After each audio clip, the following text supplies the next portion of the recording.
arah Sentosa menuju ke arah Bullseye. Beberapa tim udah pada turun juga dan Siren ternyata dia nggak mau memilih rumahnya di Sentosa. Lagi-lagi dia berbelok ke arah Mars dan juga Pochinok. Tapi di sini ternyata Rimo-nya bakalan clash juga dengan tim JRC kah? Tapi kalau kita lihat dari seorang Kimits bakalan sekarat banget. Coba digocek dulu masuk ke jendela, coba dijamsut ke kanan, di sini bakalan terkena begitu saja. Clash yang cukup panjang banget bakalan terjadi, sama-sama minim resource. Tapi di sini Exers gak bakalan kasih ampun. Crackdown 1 berhasil didapatkan juga oleh Exers menggunakan satu senjata M60 yang langsung connect ubun-ubun. JRC harus ditumbangkan juga di posisi ke-12 oleh Rimo Arjuna Ravalda. Nah, ini menarik ya. JRC adalah salah satu tim yang kalau kita ngomongin tentang Bermuda, drop pointnya itu paling beragam. Karena ini jarang banget gue ngeliat posisi JRC itu turun di Clock Tower. Kalau ngomongin tentang Rimo di Clock Tower, udah nggak heran. Gue sering lihat juga mereka turun di Kraton, Bima Sakti, Trip atau Peak atas itu sendiri. Tapi JRC yang kita tahu sering bermain di Captain, Kota Tua, atau bahkan pernah memipir di awal-awal week di Bima Sakti Trip, tiba-tiba turun di bawah dan akhirnya bukan salah satu keputusan terbaik juga. Bukan salah satu keputusan terbaik juga. Dan tadi kalau kita lihat sempat intip nih, tadi ada Mysterious Chest. Itu gunanya kita bisa dapat senjata yang tadi sempat dimention Abbas. Betul. Itu isinya kadang Groza, terus M249, ada juga Phase 3-nya. Itu enak banget sih, Ra. Lu misalkan dari tempat contoh di mill nih, tadi ada Mysterious Chest. Lu di mill gak dapat resource nih, lu masih ada kesempatan, ada harapan yang menurut gua bisa ditempuh juga dengan satu Mysterious Chest. Karena isinya emang random sih sebenarnya. Cuman at least lu gak bakalan kehabisan resource juga. Ya memang POV yang dibikin atau tujuan akhir tentang kenapa Mr. Chess itu ada adalah untuk pertama lebih bikin eliminasinya itu jauh lebih ketat ya. Gak cuman tim-tim yang turun di posisi dapat kompon aja dan lootingan yang pasti itu yang bisa kontes di awal-awal. Karena Mr. Box ini biasanya munculnya itu di posisi outdoor yang kita tahu juga cukup terbuka spotnya, nggak di dalam kayak di dalam box atau di dalam kompon itu sendiri, dan akhirnya itu ngebikin teman-teman yang nggak dapat kompon punya satu kesempatan lagi buat ngelawan, let's say kalah posisi drop point ya. Betul. Paling nggak ketika misalkan nih mereka kalah drop point dari arah mill nih contoh ya, tapi paling nggak dia ketika udah ada di atas bukit mill dia bisa mengambil satu mystery chest-nya. Itu lumayan banget sih di patch notes kali ini, bener-bener membantu banget tentunya ya. Yes. Dan kalau ngomongin soal yang baru lagi nih, kan ada juga MAG7. Lu udah pernah coba belum MAG7? Ya, itu bisa gue bilang salah satu shotgun paling kuat juga. Yang menarik adalah walaupun dia shotgun, tapi dia magazine-nya itu jauh lebih banyak dibandingkan dari shotgun pada umumnya, dimana dia punya sampai dengan 8 peluru, bisa ditambah attachment yang lain, dia bisa pakai muzzle, dia bisa pakai silencer, dia bisa pakai foregrip buat sebuah shotgun itu sendiri. Wah, itu really nice sih. Harusnya sekalian semua bisa coba dari sekarang dan bisa jadi salah satu senjata yang cukup OP juga untuk di jajaran shotgun. Betul sekali, shotgun yang memiliki foregrip dan juga stok tentunya ya, itu bener-bener bisa dibilang OP. Tapi kayaknya gak bakalan ada yang OP lagi karena di sini Rain harus terknockdown dan dipulangkan oleh Echo Rainbow menggunakan Groza di early game. Ini berarti paling gak dia dapat dari Mystery Chest yang tadi gue singgung, Ra. Iya, ngomong-ngomong tentang Groza juga baru di buff. Kita tahu dia nambah 8% rate of fire, kemudian dia juga minimum damage-nya ditambahin, walaupun dan menariknya dia recoil-nya juga dikurangin sampai dengan 6%. Karena kita tahu Groza ini dibandingkan dengan item dropbox yang lain itu jauh udah mulai kalah ya sama senjata-senjata baru yang buff juga. Itu ngebikin menurut gue untuk balance patch sekarang terhadap Groza bisa ngebikin dia statusnya naik lagi. Statusnya bakalan naik lagi ya. Dan kita sedikit melihat, sedikit mengintip Siren DeVito tadi di ronde ketiganya berhasil menjadi player of the match dengan 5 poin kill. Waduh DeVito yang kalau kita lihat sekarang dia kayaknya menggunakan satu senjata AK dan juga MAG7K. Ya, ini lagi sering banget dipakai sih. Dan sepertinya dari Siren yang tadi dia melakukan split ke arah Mars Electric dan juga ke Pochinok, dia sekarang udah mulai kumpul lagi di Pochinok nih, Ra. Tapi yang menarik sebenarnya kalau ngomongin tentang Siren, dia nggak ngambil Sentosa nggak terlalu aneh karena masih bermainnya di posisi Mars Electric, karena dia juga memang salah satu spot pertamanya kadang-kadang starting from Mars Electric. Justru yang menarik dari Pillars itu biasanya mentok-mentok ya kalau nggak di Pochinok, kemudian di Factory sebelahnya jadi di antara dua itu. Tapi sekarang justru dia decide untuk langsung turun ke Sentosa. Mungkin dia tadinya pengen sengaja aja nabrakin Siren yang memang sudah merajai Sentosa itu sendiri. Tapi ternyata kebetulan Siren yang nggak ada, ya udah objektifnya geser, nggak berusaha untuk cari poin kill di Sentosa. Kita dapat full looting yang di Sentosa, terus kita geser dengan cepat rotasi langsung masuk ke arah kota tua gitu. Iya, mungkin seperti itu ya. Cuman bisa jadi juga kayak gini, Ra. Kan Apa tim tuh? The Pillars dia kan ada di posisi paling bawah nih di grup A. Dia pengen nabrakin Siren yang notabene-nya menjadi pemimpin sementara Iya, untuk di grup di A. shutdown. Rencananya gitu. Iya. Tapi Sirennya malah belok. Jadi nggak jadi ketemu Nah, deh. itu yang maksud gue. Dan ditambah lagi juga terlepas yang dia tabrak Siren atau enggak, dia memang penting banget buat nambahin bonus ya, bonus dari posisi poin kill itu sendiri. Mengingat nggak cuma placement aja yang harus dia kejar, tapi poin eliminasi karena dia ada di posisi paling bawah. Aduh, pasti bakalan sedikit agak terseok-seok juga dari tim The Pillars karena nggak kerasa juga ini kan udah masuk di match day ke-9 dan mau nggak mau sebentar lagi bakalan ada match ke-12, match day penutup yang mau nggak mau dari The Pillars harus mengejar ketertinggalannya. Tapi di sini kita sedikit move on dulu nih, Ravalda. Ada Cupai yang udah mempersiapkan satu granat, coba dilempar masa granat tapi mantul. Ada satu krono yang udah di pop up dengan cepat oleh seorang Faki, tapi di sini kayaknya coba diras begitu saja, coba ditarik menggunakan satu MG7 langsung terkenok juga, tapi NJ dia harus pulang di posisi ke-11. Rimonya ternyata udah harus tertinggal 2 orang. Exers dan juga Ahnaf bakalan menjadi bulan-bulanan juga untuk tim NXL yang nggak mau ngasih kendor ke arah mereka. Exersnya masih ada satu panci yang membuat dia nggak terkena damage dari arah belakang. Tapi di sini kayaknya NXL-nya bener-bener nggak ngasih ampun, bosku. Dikejar terus-menerus sampai di pop-up goalnya bisa-bisa, tapi dari sini mencoba untuk memberikan firing ke arah musuhnya di sana yang melakukan split push juga. Tapi di sini sepertinya dari Exers gak bakalan bisa kemana-mana lagi karena udah di setup abis-abisan oleh NXL. Bakalan menjadi Sandra, gak dikasih ampun, coba dispray tapi Sin bakalan sekarat banget oleh seorang Exers yang ainnya cukup pedes banget ternyata. Tapi di sini dari Jar bakalan melakukan covering. Aduh, ya ampun. Exersnya harus terkenok dan juga oleh Cupai dengan aim yang cukup pedes, Ravalda. Yes, dan ini harus jadi free point untuk teman-teman NXL, dibuka sebagai baiting juga agar last man standing dari Rimo bisa cabut. Dan sekali lagi bisa gue bilang ini adalah fresh start untuk NXL. NXL kita tahu sering bermain di pertengahan zona, sekarang justru dia drop poinnya di posisi bawah plantation. Kemudian dia jalan langsung menyisiri sampai ke arah bawah. Padahal NXL kita tahu hanya bermain let's say di pertengahan biasanya, tapi ini sesuatu yang baru dan ternyata dia dapat 2 poin eliminasi dari posisi NXL dan salah satu tim yang rotasi menuju sampai rotasi ketiganya itu sangat cepat, bahkan baru di zona pertama. Benar-benar lagi ngejar banget dari teman-teman NXL untuk bersikukuh ada di posisi pertama nih gue rasa.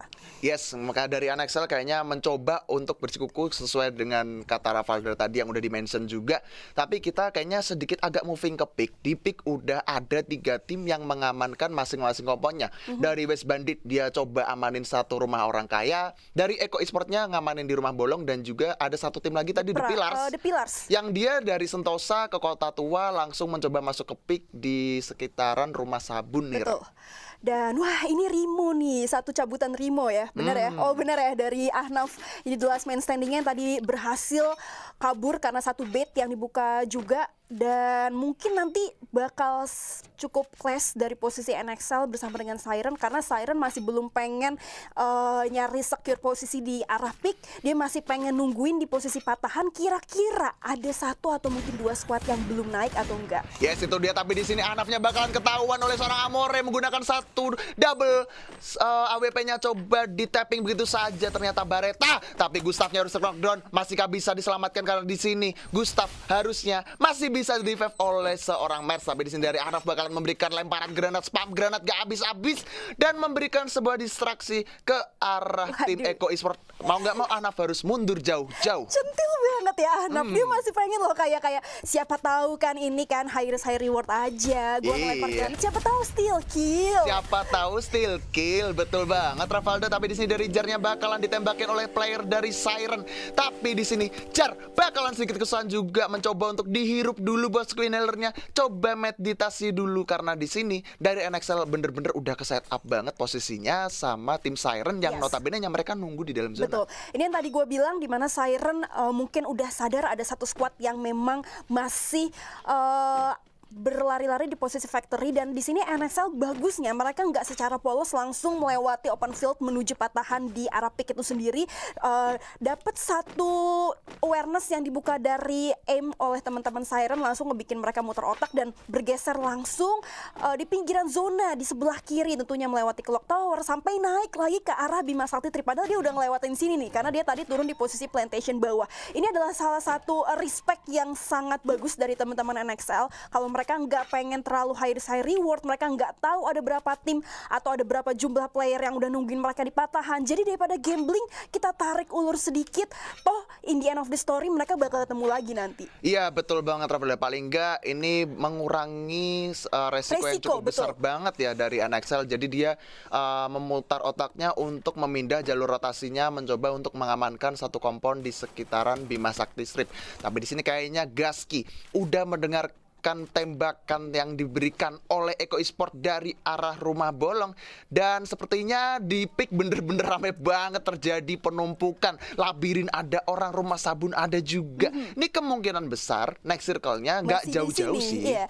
Karena kalau kita bicara tentang West Bandit, sebenarnya dia nggak terlalu jauh dari pick ya. Drop point awalnya di posisi Bima Sakti Trip, hanya bergeser sedikit ke kanan udah sampai ke pick, makanya mereka cepat untuk langsung dapat kompon paling tengah dari pick itu sendiri. Same goes dari teman-teman Eko yang memang salah satu comfort early placement buat mereka adalah center of the map, so it's pick. Jadi Eko dari awal memang belum ada fight yang sangat signifikan, mereka masih holding dari early sampai menuju middle. Sekarang mungkin kita tinggal lihat bagaimana teman-teman yang dari luar zona sekarang mematahkan posisi defensif yang udah dipegang kukuh oleh dua tim tersebut.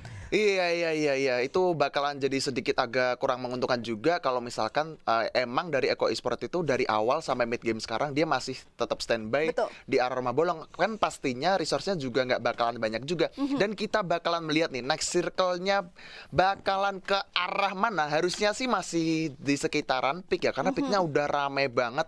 Dan dari West Banditnya udah memberikan satu tembakan juga ke arah Eko Esport, dan ternyata zonanya kayak donat ada di tengah-tengah.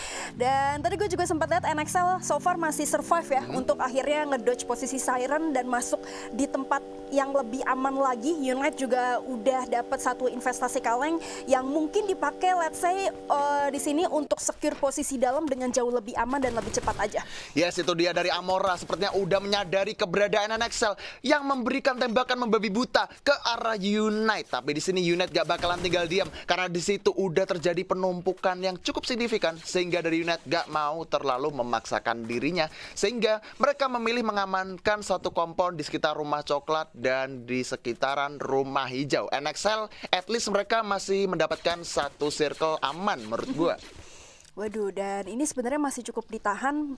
Pembagian positioning dari Siren juga udah kelihatan ya. Dua orang masih holding di satu rumah, dua orangnya lagi let's say untuk buka vision di arah bawah, dan juga satu orang lebih tepatnya untuk jadi backup support dari belakang. Apakah kira-kira bakal ada yang ngebokongin dari posisi Siren apa enggak? Tapi Justin baru aja kekenok nih. Waduh, Babang Justin harus tumbang begitu saja. Tapi di sini masih ada glue yang cukup baik dari seorang Raw menyelamatkan nyawa dari seorang Justin. Ini kayaknya Eko Esport bener-bener tajem banget aimnya ke kepala. Untungnya dari Raw masih punya glual, Ra. Nah, ini menarik dari satu orang cabutan dari Siren udah dapat POV dari posisi belakang, dan dia udah ngeliat oh ada Giant nih di posisi rumah labirin. Oke, kita langsung regroup lagi, ditambah satu orang si Justin ini udah kekenok, jadi short call-nya langsung jelas kita harus regroup karena posisi Siren ini udah nggak bisa split ya. Jadi di sini dia udah harus langsung ada di dalam satu kompon, mengingat di arah belakang ini udah ada Giant, terus di depan juga udah ada West Bandit dan juga satu squad lainnya.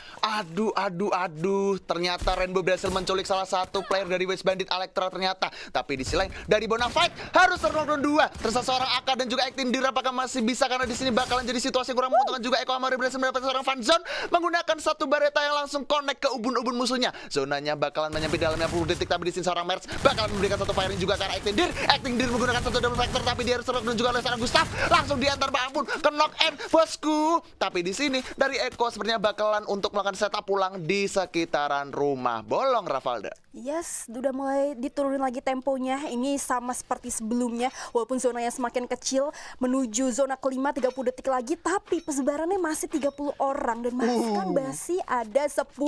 Gue rasa lo bakal komat kamit sih nanti menuju late game karena sampai dengan circle-nya kecil di arah tengah, karena ini masih ada beberapa kompon ya. Jadi masih sangat mungkin buat beberapa tim holding position mereka, dan mungkin agak sulitnya kayak buat the last man standing, dan justru NXL juga yang kita bisa bilang lumayan terlambat datangnya karena dia kan ngambil jalan jauh dulu nih. Akhirnya dia nggak punya kompon dan mau nggak mau harus sneaky dan jadi third party buat NXL. Iya, bakalan harus sneaky karena di sini dari Rainbow berhasil mendapatkan seorang Giant Lee terknok dan menggunakan satu Groza juga. Tapi di sini Amore mendapatkan seorang Opal menggunakan satu baretanya. Tapi di sini di rumah ayam Siren bakalan coba direcokin oleh Giant, dan Devito memberikan satu distraksi juga, coba di firing menggunakan satu vektornya.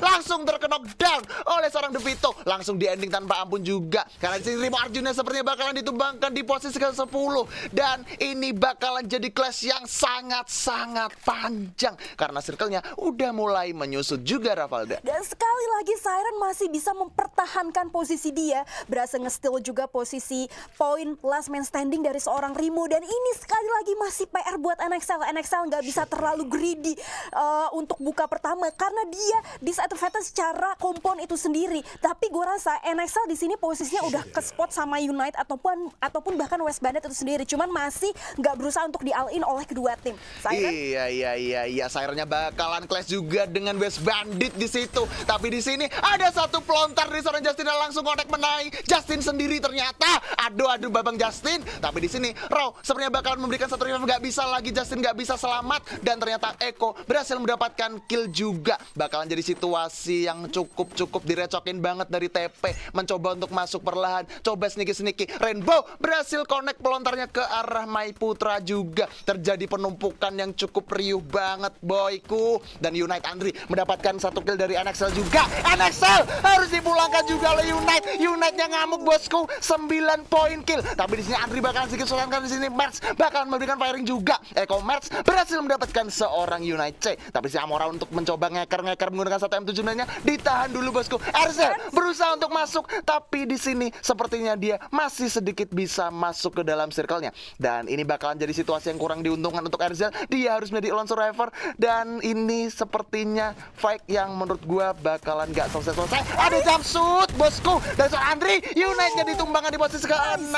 Aduh, ya ampun. Ini dia, TP Ian berhasil mendapatkan Ian sendiri. Ini kenapa banyak angle dan pelontarnya sendiri, bosku. Segilnya di headshot oleh seorang Alpha menggunakan satu Dragunov yang langsung connect ke ubun-ubunnya. Di Eko Esport bakalan enak banget karena di sini Mai Putra bakalan memberikan satu damage menggunakan satu MG7 ke arah Amore. Amorenya ditumbangkan juga di sini. Merz mencari musuhnya di mana? Mai Putra udah ketahuan di balik gua, coba ditunggu. West Banditnya harus pulang di posisi ke-5, dan Merz ya mencoba menunggu di sini, tapi Siren harus pulang juga di posisi ke-4. Aduh, late game yang cukup panjang. Erzel masih nunggu di balik pagar, dan ini menjadi keuntungan juga untuk Merz. Coba di jumpsuit, tapi ada pop yang cukup baik juga dari Merz, mencoba nungguin lagi dan lagi, coba ditungguin jumpsuit yang cukup baik, tapi di sini Ekonya ditumbangkan juga, dan ini dia buyanya untuk tim The Pillars lagi dan lagi. Satu kali lagi, 2, 3, The Pillars finally take the Booyah.